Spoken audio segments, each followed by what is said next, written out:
کہ اب آئندہ سے اس کی اشاعت کو بند کیا جائے اور جتنے نسخے موجود ہیں ان کو ضبط کر لیا جائے۔ اس طرح کا ان مسلمان ججوں نے کوئی فیصلے میں ذکر نہیں کیا، صرف اس کو ریلیف دینے پر ان کی نظر تھی۔ دوسرا جو آپ نے لا اکراہ فی الدین کوٹ کیا ہے تو یہ آپ نے مس کوٹ کیا ہے۔ بسم اللہ الرحمن الرحیم، الصلاۃ والسلام علیک یا رسول اللہ وعلی آلک و اصحابک یا حبیب اللہ۔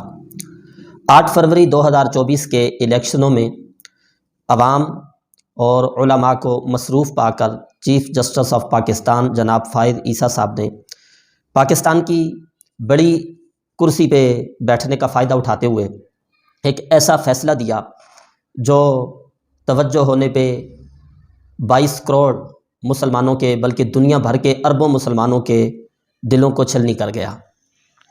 اچھا، یہ فیصلہ جو 6 فروری کو آیا، 6 فروری 2024 کو، اس پہ آپ کو نا 2 قسم کے لوگ ملیں گے گفتگو کرتے ہوئے۔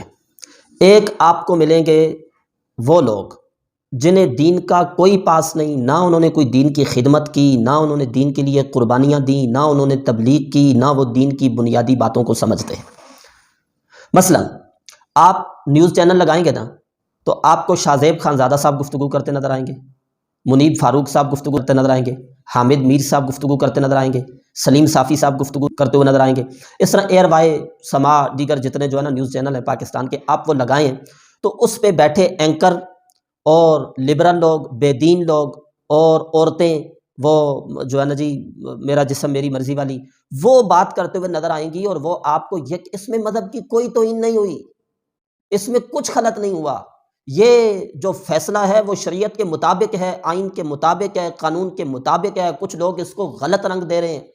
آپ ایمان سے بتائیں، مذہب میں، دین میں شاہ زیب خان زادہ کی بات جو ہے تسلیم کی جائے گی، حامد میر کی بات تسلیم کی جائے گی، یا مذہب میں مفتی منیب الرحمان کی بات تسلیم کی جائے گی؟ کہ اب آئندہ سے اس کی اشاعت کو بند کیا جائے اور جتنے نسخے موجود ہیں ان کو ضبط کر لیا جائے۔ اس طرح کا ان مسلمان ججوں نے کوئی فیصلے میں ذکر نہیں کیا، صرف اس کو ریلیف دینے پر ان کی نظر تھی۔ دوسرا جو آپ نے لا اکراہ فی الدین کوٹ کیا ہے تو یہ آپ نے مس کوٹ کیا ہے۔ چلو، ہم اہل سنت و جماعت سے تعلق رکھتے ہیں، جو احباب مسلک دیوبند سے تعلق رکھتے ہیں، میں ان سے پوچھتا ہوں کہ یہ فیصلہ شریعت کے مطابق ہے یا نہیں؟ یہ فیصلہ شاہ زیب خان زادہ صاحب کر کے دیں گے یا آپ کو فضل الرحمان صاحب کر کے دیں گے؟ آپ اپنے مولانا فضل الرحمان صاحب سے پوچھئے کہ وہ اس بارے میں کیا کہہ رہے ہیں۔ اہل تشیع جو لوگ ہیں ان سے بھی میں یہ سوال کرتا ہوں کہ یہ فیصلہ شریعت کے مطابق ہے یا نہیں؟ یہ فیصلہ آپ کو حامد میر صاحب کر کے دیں گے یا آپ کے علماء کر کے دیں گے؟ اپنے علماء سے رجوع کیجئے، اپنے مفتیان کرام سے پوچھئے یہ فیصلہ کیسا ہے۔ مفتی منیب الرحمان صاحب ہوں، اہل سنت کے عظیم عالم دین اور مفتی اعظم پاکستان، یا دیوبند کے جو ہے نا مفتی ہوں تقی عثمانی صاحب ہوں، یا مولانا فضل الرحمان صاحب ہوں، اس پر تمام مذہبی تنظیموں کا اور علماء کا اتفاق سامنے آیا ہے کہ یہ جو فیصلہ فائز عیسیٰ صاحب نے کیا ہے وہ شریعت کے مطابق بھی نہیں ہے اور پاکستان کے آئین کے مطابق بھی نہیں ہے۔ اس میں ہوا کیا اور پھر آگے ہونے کیا جا رہا ہے؟ سب سے پہلے تو ایک کتاب ہے جس کا نام ہے تفسیر صغیر، جس میں قرآن مجید فرقان حمید کی تحریف کی گئی ہے، یعنی معنی و مفہوم کو تبدیل کیا گیا ہے، بدلا گیا ہے، اور پھر اس کتاب کی اشاعت کی گئی، اس کو تعلیمی اداروں میں تقسیم کیا گیا۔ اس پر FIR ہوئی اس شخص پر جس نے یہ کام کیا، تو 3 یا 4 سال کیس چلا۔ 6 فروری 2024 کو ہمارے چیف جسٹس نے یہ فیصلہ دیا کہ یہ جو کتاب تفسیر صغیر ہے، اس کی جو تقسیم کی گئی یا اشاعت کی گئی، اس معاملے میں جو ملزم ہے اس کو 5000 روپیہ، صرف 5000 روپیہ، کوئی بندہ نا اعلان کر رہا ہو، آذان دے رہا ہو یا جمعے کا خطبہ دے رہا ہو اور اوپر کے 4 سپیکر اس نے لگائے ہوں، اس پر یہ ہمارے دوست پولیس والے ملازم بھائی آ کے لے جائیں اس کو، تو 4-5 لاکھ کے مچلکے کے بغیر اس کی ضمانت نہیں ہو سکتی ہے۔ کر وہ کیا رہا تھا اس ملک میں؟ خطاب کر رہا تھا، قرآن بیان کر رہا تھا، اذان دے رہا تھا، تو 4-5 لاکھ سے کم کے مچلکے کی بات ہی نہیں ہوتی، اور ادھر چونکہ وہ قادیانی تھا، صرف 5000 روپیہ پاکستان کی سب سے بڑی عدالت سول کورٹ یہ کہتی, سیشن کورٹ یہ کہتی, ہائی کورٹ یہ کہتی, تو بھی اور بات ہی, یہ چیف جسٹس کہہ رہا ہے اور سپریم کورٹ میں بیٹھ کے کہہ رہا ہے. صرف 5,000 روپیہ لیا گیا اور اس کو ضمانت دے دی گئی. اور پھر جو فیصلہ لکھا گیا اس میں بہت سی قانونی اعتبار سے بھی اور شرعی اعتبار سے بھی غلطیاں ہیں. سب سے پہلے چیف جسٹس نے اس فیصلے میں قرآن مجید فرقان حمید کی چند آیات بینات کو بھی کوٹ کیا, جو آیتیں بالکل اپنے معنی مفہوم سے ہٹ کر, یعنی جس کو کہتے ہیں آؤٹ آف کنٹیکسٹ پیش کی گئی ہیں. پہلی بات یہ جو ہے نا جی, چیف جسٹس صاحب نے فیصلے میں لکھا کہ یہ تو قرآن مجید کا حکم ہے کہ لا اکراہ فی الدین, دین میں کوئی جبر نہیں ہے.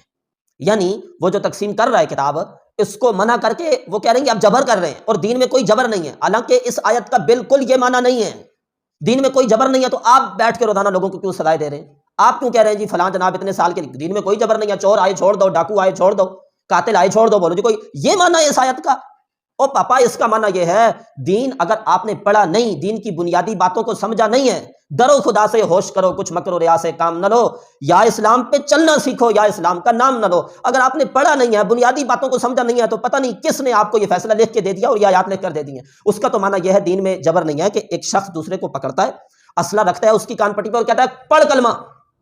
تو یہ ماننا اس کا لا اکراہ فی الدین, اس کا یہ کام جو ہے وہ جائز نہیں ہے کہ اس طرح جبرن کسی سے کلمہ پڑھانا اور دین میں اسے داخل کرنا. اگر کوئی جبرن ایسے پڑھ بھی لے تو پھر بھی ہمارے یہاں تو مسلمان ہوتا ہی نہیں ہے, اس نے تو جبرن پڑھا ہے. تو اس آیت کو ادھر لے کے آگے جی دین میں جبر نہیں ہے, تو لہٰذا اس بنا پر اس کو چھوڑا جاتا ہے. یہ آیت جو آپ نے پیش کی, اس میں بھی آپ نے اس کی تحریف معنوی کی ہے. نمبر 2, دوسرا یہ کہا چونکہ اس شخص پہ یہ ایف آئی آر تھی اور الزام تھا کہ اس نے تحریف شدہ قرآن کو تقسیم کیا ہے, تو اس کا جواب دیتے ہوئے چیف جسٹس صاحب نے جو آیت کوٹ کی وہ یہ کہ قرآن مجید میں اللہ تعالیٰ نے ارشاد فرمایا انا نحن نزلنا الذکر وانا لہ لحافظون, کہ اللہ تعالیٰ نے فرمایا قرآن ہم نے نازل کیا ہے اور ہم ہی اس کی حفاظت کرنے والے ہیں. تو اس پر کیا کہا جائے گا؟ چیف جسٹس کہنا کیا چاہتے ہیں کہ ایک شخص اگر معاذ اللہ قرآن مجید کو اٹھا کر گندگی کے ڈھیر پہ پھینک دے تو ہم اسے معاف کر دیں گے اور ہم کہیں گے انا نحن نزلنا الذکر وانا لہ لحافظون. ہم کون ہے جی قرآن کی حفاظت کرنے والے, حفاظت کا ذمہ اللہ نے خود لیا, لہذا ٹھیک ہے چھوڑ دیا جائے گا اس کو. یہ آیت آپ ادھر پیش کر رہے ہیں, کوئی بندہ قرآن کی تحریف کر رہا ہے یا تحریف شدہ قرآن مجید کو تقسیم کر رہا ہے, اس کی اشاعت کر رہا ہے, اس کو آپ سزا نہیں دیں گے اور کہیں گے اللہ پوچھے گا. وہ اللہ پوچھے گا تو آپ کو کس چیز کے ٹیکس کے پیسوں کی طرح آپ کس چیز کی لے رہے ہیں؟ پھر عدالتیں بند کریں, تالے لگائیں اور گھر جائیں, جس نے جو جرم کیا اللہ پوچھے گا, عدالت لگنی ہے, بس بات ختم ہو جانی ہے. یہ کوئی بات ہے کرنے والی؟ اللہ رب العزت حفاظت فرماتا ہے, لیکن کیسے؟ آسمان, اللہ سب کو عطا فرماتا ہے رزق, لیکن کیا صبح صبح آسمان سے نوٹ برستے؟ وہ اللہ حفاظت فرماتا ہے, اس کا مطلب یہ ہے کہ اللہ اپنے بندوں کو چن لیتا ہے قرآن مجید کی حفاظت کے لیے. آپ نہیں دیکھتے قرآن مجید کی حفاظت اللہ ہی کر رہا ہے, لیکن کیسے کہ چھوٹے چھوٹے بچے ہیں, الف لام سے لے کر والناس تک سارا قرآن انہوں نے سینوں میں رکھا ہوا ہے.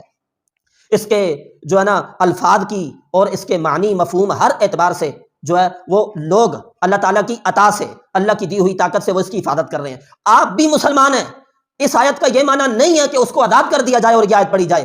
آپ کاش اس کو سزا دیتے, تحریف شدہ قرآن جس نے تقسیم کیا تھا سزا دے کے یہ آیت پڑھتے. تمہیں یہ اختیار کس نے دیا ہے قرآن تبدیل کرو؟ انا نحن نزلنا الذکر وانا لہ لحافظون. اللہ نے فرمایا ہم نے قرآن کو نازل کیا ہے, ہم اس کی حفاظت کرنے والے ہیں. دیکھو میں نے تمہیں سزا دیا, کس طرح میرے رب نے قرآن کی حفاظت کی ہے. یہ تو اس طرح سے آیت بنتی تھی, سزا دے کے یہ آیت آپ لکھتے. آپ اسے چھوڑ کے 5,000 روپیہ لے کے اس کی ضمانت منظور کر کے آپ اس آیت کو لکھ رہے ہیں. یہ تو اس کا معنی اور مفہوم ہی نہیں ہے جو آپ نے بیان کیا ہے.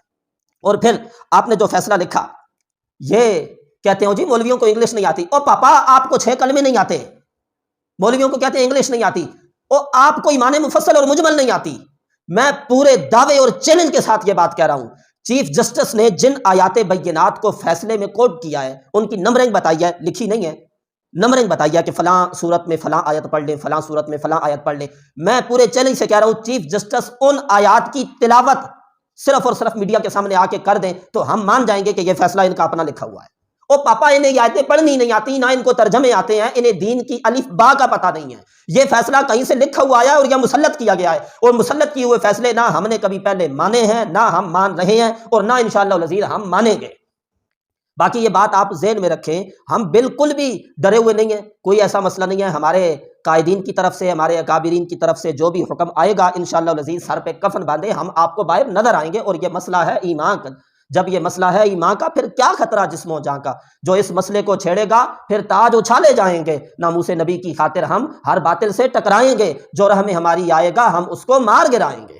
تو تو یہ تو مسئلہ ہی کوئی نہیں ہے۔ باقی رہ گئی بات، آپ نے جو اس میں لکھا ہے فیصلے میں کہ جی آرٹیکل 20 کے تحت ہر شخص کو یہ آزادی حاصل، ہر مذہبی گروہ اور اس کے ہر فرقے کو اپنے مذہبی ادارے قائم کرنے، برقرار اور ان کا انتظام کرنے کا حق ہوگا۔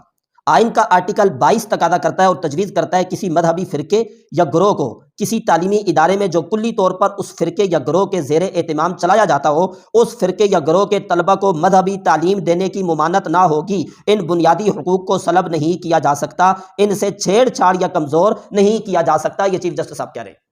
اب آپ سمجھیے اس بات کو، مسئلہ کس کا ہے جی؟ کسی سکھ کا، عیسائی کا، ہندو کا نہیں، قادیانی کا۔ تو ظاہر ہے جس کا مسئلہ ہے مذہبی گروہ کہہ کے وہی مراد لیا جا رہا ہے نا، اوپر کسی عیسائی کی تو بات ہی نہیں ہو رہی۔ او بھائی ہم کہتے ہیں اقلیتوں کے جو حقوق ہیں وہ حقوق ان کو دو، لیکن اقلیت اپنے آپ کو اقلیت تسلیم بھی تو کرے نا۔ اقلیت اور ہوتی ہے اور جال سازی اور ہوتی ہے۔ قادیانیت جال سازی کر رہے ہیں، وہ اپنے آپ کو مسلمان کہتے ہیں، جبکہ ہمارا آئین اور قانون انہیں مسلمان کہنے کی اجازت نہیں دیتا۔ جس طرح شریعت اجازت نہیں دیتی تو آئین پاکستان بھی انہیں اجازت نہیں دیتا۔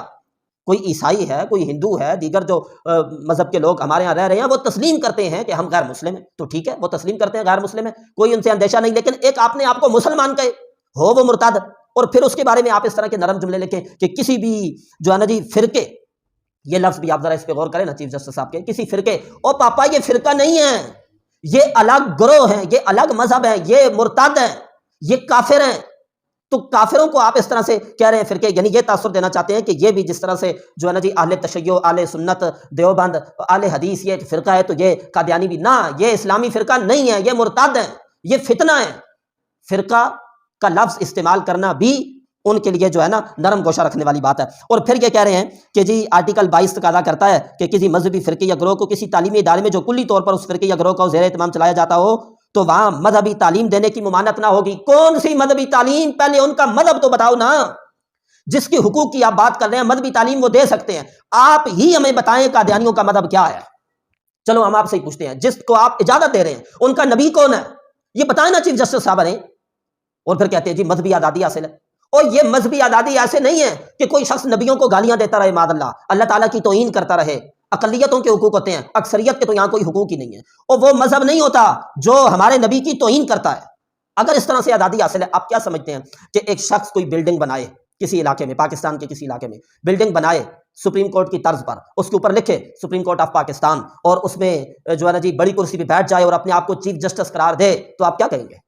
آزادی حاصل ہے، آزادی ظاہر رائے۔ آپ کہیں ٹھیک ہے جی اس کی مرضی ہے، پاکستانی شہری یا جو مرضی کرے، نہیں، آپ کہیں گے نہیں یہ توہین ہے، او پاپا یہ عدالت کی توہین ہے۔ تو اپنے آپ کو جناب نبی کریم صلی اللہ علیہ وسلم کے بعد نبوت کا دعویٰ کرنے والا بھی حضور علیہ السلام کی توہین کر رہا ہے نا، حضور کی گستاخی کر رہا ہے نا، تو اس شخص کو آزادی نہیں دی جائے گی، وہ مذہبی آزادی نہیں استعمال کر رہا، وہ ہمارے نبی کی توہین کر رہا ہے۔ تو لہذا یہ جو فیصلہ آیا اس کو ہم یکسر مسترد کرتے ہیں، جتنی کی جائے مذمت کم ہے، ہم اس کی مذمت کرتے ہیں، اور ہمیں یہ فیصلہ سمجھنے کے لیے شادیب خانزادہ، حامد بیر وغیرہ یا اس طرح کی لبرل انٹیوں کی بالکل ضرورت نہیں ہے۔ ہمارے اکابرین، ہمارے علماء موجود ہیں، انہیں معلوم ہے، تو انہی سے ہم نے دین سیکھا اور انہی سے ہم نے آگے بھی دین سیکھنا ہے۔ باقی رہ گئی بات کہ یہ معاملہ اس طرح سے حل ہو جائے گا، وہ غازی تنویر قادری صاحب نے تھائی لینڈ کی عدالت میں کہا تھا کہ مغرب اگر امن چاہتا ہے تو ہمارے نبی کا احترام کرنا پڑے گا۔ ہم بھی کہتے ہیں خدا کی قسم ہم ملک میں امن چاہتے ہیں۔ ہمارے اکابرین نے، ہمارے بڑوں نے، ہمارے آباء و اجداد نے قربانیاں، عزتیں اور خون دے کے یہ ملک حاصل کیا تھا، تو ہمیں اپنی جان سے زیادہ عزیز ہے اس وطن عزیز کا امن۔ ہم امن چاہتے ہیں، لیکن ہم یہ پیغام بھی دینا چاہتے ہیں کہ امن ایک ہی طریقے سے آ سکتا ہے، ہمارے نبی کا ادب کرنا پڑے گا، ہمارے نبی کا احترام کرنا پڑے گا۔ اگر حضور کا ادب نہیں ہوگا، حضور کا احترام نہیں ہوگا، آپ جو مرضی کر لیں، ملک میں امن کسی صورت آ سکتا ہی نہیں ہے۔ ہم نے مسئلہ اچھالا ہے، ہم تو چپ تھے، ہم تو خاموش تھے، تم نے تو غریبوں کے منہ سے نوالے چھین لیے ہیں، تم نے تو غریبوں کے کپڑے اتروا لیے ہیں اور ملک دیوالیہ کر کے رکھ دیا ہے، کیا سے کیا اس کی کیفیت کر کے رکھ دی ہے۔ ہم تو چپ تھے، لیکن تم نبی کی عزت کے اوپر جو ہے نا جی ایسی بات کرو گے اور ختم نبوت کے خلاف بات کرو گے، تو پھر آپ یہ سوچو کہ امن آئے گا اور ہم چپ رہیں گے۔ نہیں، یہ ہماری ایمانی مجبوری ہے، پھر ہم بولیں گے، اور آپ کو جو کرنا ہے وہ کر لیں، جو کرنا ہے وہ کر لیں۔ مسلمان بچے ذبح کرا کے بھی روڈوں پہ ہی رہیں گے، مسلمان سارا کچھ لٹا کر بھی ختم نبوت کا تحفظ کریں گے، اور اگر آپ گولیاں ماریں گے، تشدد کریں گے، طاقت کا استعمال کریں گے، او پاپا کر کے تسی پہلے بھی چیک کر چکے ہو، اگوں بھی کر کے چیک کر لو، ہمارا ممتاز قادری دنیا سے جا کر بھی تواڈے گاٹے ہی رہندا ہے۔ غازی علم دین شہید تو کر دیا گیا، لیکن جنہوں نے شہید کیا آج بھی انہاں دے گاٹے۔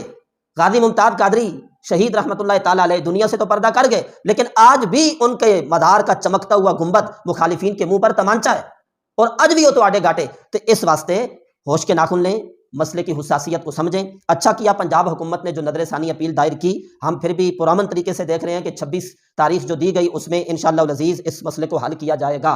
اگر اس کو حل نہ کیا گیا تو پھر آپ کو ملک میں ایک نہیں بلکہ کروڑوں ممتاز قادری نظر آئیں گے۔ میں نے کل ایک جگہ خطاب کیا تو میں نے وہاں یہ کہا بھئی یہ مسئلہ جو ہے سیاسی نہیں ہے، اس میں یہ نہیں ہے کہ یہ جناب فلاں پارٹی کا ہے یا فلاں مسئلے کا ہے۔ تو بہت سے ایسے لوگ ہمارے بھائی جو پی ٹی آئی کے تھے، پاکستان مسلم لیگ نون کے تھے، پیپلز پارٹی کے تھے، مختلف جماعتوں کے تھے، بعد از خطاب وہ مجھے ملے اور انہوں نے کہا جی بالکل آپ کی بات درست ہے، ہم نبی کی عزت کے لیے ہر وقت حاضر ہیں، ہماری گردنیں حاضر ہیں، ہماری جان مال عزت آبرو بچے سب کچھ حضور کی عزت کے لیے حاضر ہیں۔ تو لہذا یہ مت سمجھیں کہ کوئی ایک جماعت نکلے گی یا کوئی ایک مسلک نکلے گا، یہاں ایک جماعت کے مسلک کی بات نہیں ہے، سارے مسلمان آپ کو روڈوں پہ نظر آئیں گے اگر آپ اس مسئلے کو ٹھیک نہیں کریں گے تو۔ اللہ تعالیٰ پاکستان کو امن عطا فرمائے، اور بڑی کرسیوں پہ بیٹھے ہوئے جو لوگ ہیں فیصلہ کرنے سے پہلے انہیں پاکستان کے امن کو سوچنے کی توفیق عطا فرمائے۔ وآخر دعوانا الحمدللہ رب العالمین۔